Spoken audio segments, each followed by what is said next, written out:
Na usalama katika mpaka wa Kenya na Somalia ulipigwa jeki, huku wakazi wa kijiji cha Kiunga katika kaunti ya Lamu wakiahidi kujitolea kushirikiana na asasi za kiusalama ili kuimarisha amani na utulivu katika eneo hilo. Hii ni kwa mujibu wa Brigedia William Kamoiro anayesimamia operesheni ya Amani Boni.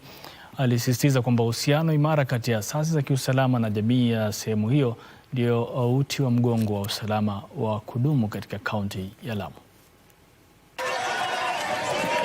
Matamshi hayo yalitolewa wakati wa mashindano ya michezo ya vijana yaliyoandaliwa na asasi ya kiusalama katika sehemu ya ushirikishwaji na uendelea wa jamii na mipango ya kukabiliana na ugaidi. Kama iko utengano kati ya wananchi na serikali, hatutaweza kupambana na hawa maadui ya Al-Shabaab. Na unajua sana pia kwamba nchi ya Somalia imekuwa na matatizo mingi sana na Al-Shabaab ndio wanaleta hii matatizo. Shughuli hizo za michezo zilivutia vijana kutoka vijiji tofauti, zikitoa fursa mbadala za kumaliza uzembe, huku zikikuza umoja na ushirikiano. Tunaposhirikiana na KDF kuwezesha mwananchi kugundua athari za ugaidi na kuweza kugundua hasara zinazoletwa kulingana na ugaidi, basi inakuwa ni jambo ambalo linasaidia KDF katika utenda kazi wao.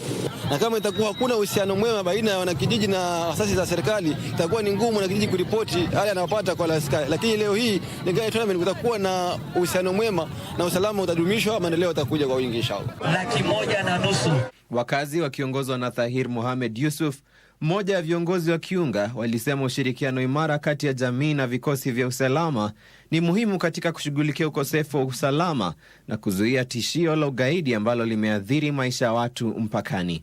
Jamii zote ya Kiunga pamoja na wanajeshi wetu na KDF na usalama wetu itarudi kama kawaida, na nimeona kabisa itakuwa zaidi, sio vile hata imekuwa zamani. Sasa hii naona itaongezeka kwa sababu roho ya watu wamekuwa nzuri.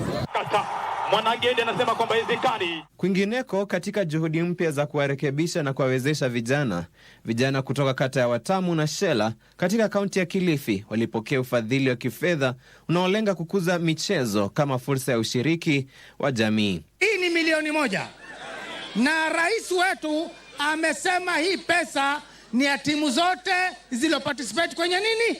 Kwenye game. Tumeelewana eh? Haya, wapi tutamia rais wetu tafadhalini? Uwapatie hongera wale waliopanga hii function, uwapatie hongera timu zote ambazo zilishiriki, na uwapatie hongera wananchi wote wa Watamu, na zaidi vijana wa eneo hili la Gede, Watamu na Kilifi County. Mpango huo unalenga kuwawezesha vijana kushiriki kikamilifu katika shughuli muhimu kama vile kandanda na kuwasaidia kuepuka matumizi mabaya ya dawa za kulevya na uhalifu. Our area has been hit badly and hardly na mambo ya madawa kulevya na utovu wa usalama. Lakini tunashukuru kuanzia tuanzishe hizi tournaments na nini mwaka huu. Hii Disemba tumeifunga vizuri, story za mawoza imepungua na nini, vijana wanawajibika katika michezo.